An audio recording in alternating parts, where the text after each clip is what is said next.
Investing in gold doesn't have to be complicated.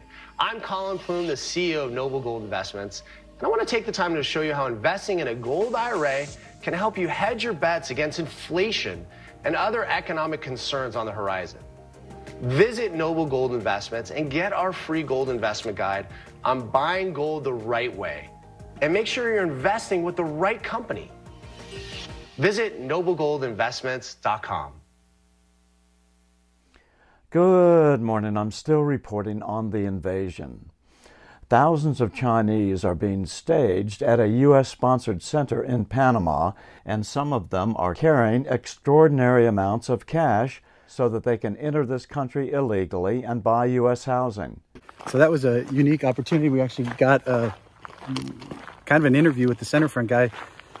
They don't usually do that, but he said this camp actually is open, but because that other camp, they've been pushing them all to the other camp, they're not using this one. But I mean, we've got millions of dollars of infrastructure here they've built all these sheds and all this stuff out here. And they're just waiting for the massive inflow. This is just showing you how much they're anticipating that are coming. And the worst part is they're celebrating it. Look at this sign. So from 2019 to 2021, and now they're celebrating these new structures. Your tax dollars, America. And this whole idea of this controlled flow, as Michael Yan calls it, controlled death, it's all about that. It's about pumping people through. So what they do, the program is they bring them up, they get them out of the jungle, they bring them here, and within one day, they get them out of here, across the country to Costa Rica.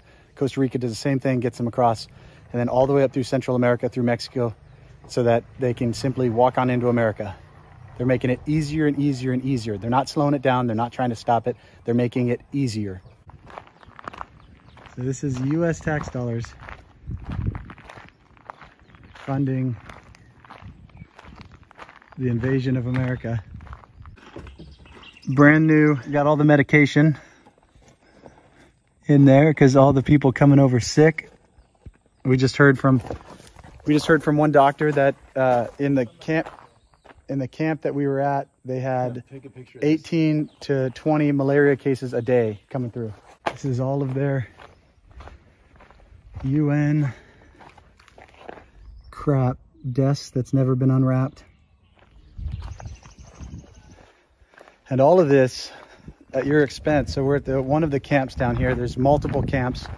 This was one they were using. The bridge blew out down the way. Now they're dropping people off at the camp we were at yesterday, where there's thousands of people coming through every week. It'll be thousands every day soon. New video taken on the ground along Central America's Darien Gap shows hundreds of military-aged Chinese men headed toward the U.S. Think about this. Chinese nationals loyal to the Communist Party of China will be buying that house you wanted to buy because they will be paying the asking price without negotiations and paying at least their down payment in cash. Then they will ultimately be granted some form of amnesty so that they will become full-fledged U.S. citizens, fully capable of running for office and winning seats in Congress. That's the immediate effect of Joe Biden dropping Title 42. It's like a poisonous injection of black plague into the heart of the American body politic.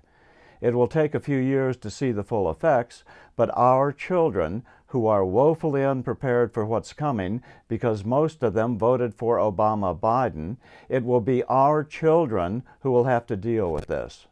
We cannot, as a country, absorb 10 million people and still provide high-quality housing to the rest of our citizens. It just doesn't, the math doesn't work, the numbers don't make sense. The increase in housing prices and rents is clear for all to see.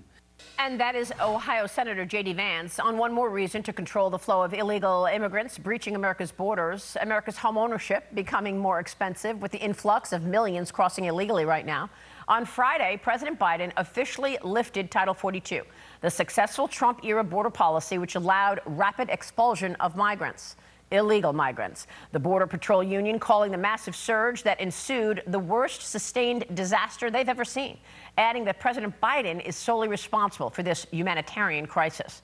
Border agents have been apprehending more than 10,000 illegals every day since Title 42 was lifted, and housing them is at overcapacity. So the administration directed border agents to just release the migrants into the population until a federal judge on Thursday evening blocked the administration from implementing that policy, which would have allowed for the release of migrants without court dates, sparking outcry from several states. Joining me right now, two of the premier law enforcement officials in the country, Florida Attorney General Ashley Moody and Texas Attorney General Ken Paxton. Great to see you both. Thank you so much for being here. AG Moody, let me start off with you, and AG Paxton, I want you to jump in as well. Tell us what would have happened had you not won that federal ruling this week. Well, exactly what they planned all along, Maria. And you covered in your last segment, and kudos to you for pointing it out. The media has dropped the ball on so many critical issues to the security of this nation, including those pouring into our country. So the state of Florida saw in month one of the Biden administration that they started mass releasing people into the interior. No other Democratic or Republican president had done anything like that in their administration.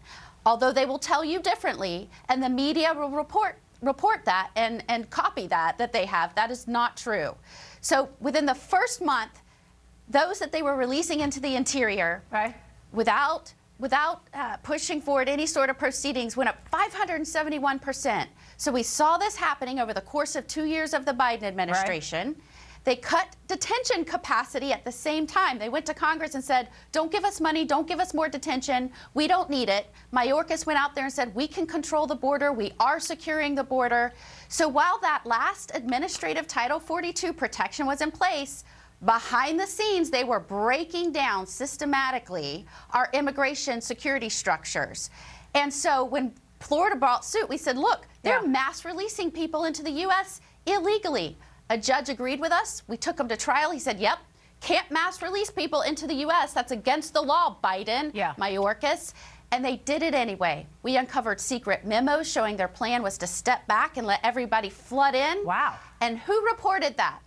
You were on top of that, Maria, but I can tell you the mainstream media, as we were recovering secret memos, as we were laying out their plan, no one covered it. Yeah. But now, as they're watching our country be invaded, hopefully somebody will pay attention. Wow. Well, let me say, first of all, I want to say thank you to Ashley Moody for filing that original lawsuit and finding that secret memo, and then also filing for an injunction to stop what's going on now. Texas is doing something very similar, as Mayorkas is out saying that the border's under control, which we all know is an absolute lie. But we had a case that's set for trial in the middle of June that was trying to stop them from flying in 30,000 illegal immigrants from places like Nicaragua and Venezuela and Haiti and Cuba. And we've added this portion, which is now, with this memo they put on May 10th, literally a day before this Title 42 policy was going away, where they said they were just going to release people into the public, and they were supposed to provide their addresses and the report back in 60 days. Totally ludicrous. We have no way to track these people. They're going to be released into the country, and it's completely illegal. This is unbelievable. And, you know, it's so stunning to look at the DOJ and the FBI completely blowing off the laws of this country. I know that you both were watching and listening to the last segment that I had with Congressman James Comer. And, you know, a stunning admission from Comer that these whistleblowers, or at least one informant, is now missing. What can be done here in terms of the DOJ and the FBI? Are they corrupt as well? Absolutely.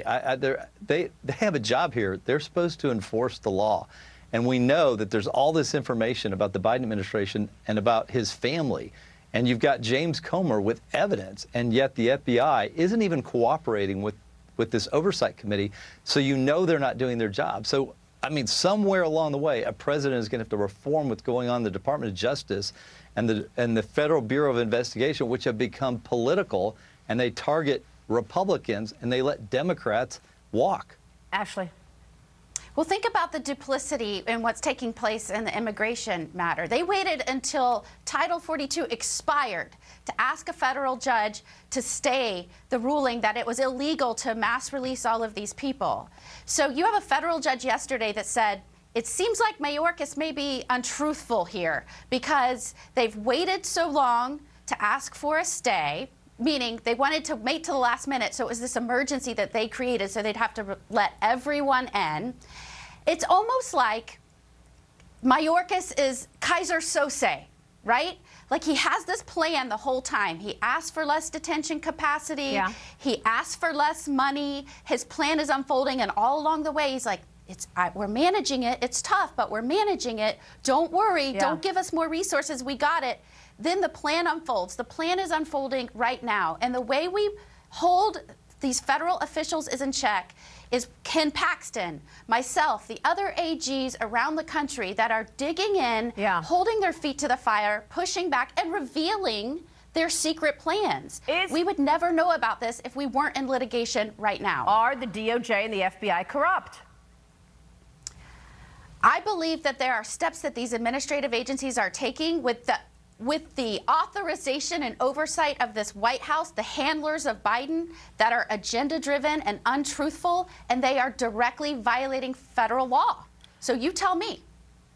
There's an impact here, Ken Paxton, in terms of the cost. What is the cost to Texas? What is the impact on Texas? Look, and this is sad to say, the Biden administration knows the cost. They plan for the cost. They're sending these illegals to Texas and Florida, Republican states, because there's an economic cost. We have to educate, healthcare, law enforcement. The list goes on, but there's also a social cost. We have more crime. We have more drugs. Yeah. The Biden administration knows that Republican states have been more successful and economically prosperous than Democratic states, and people are voting with their feet by coming to our states.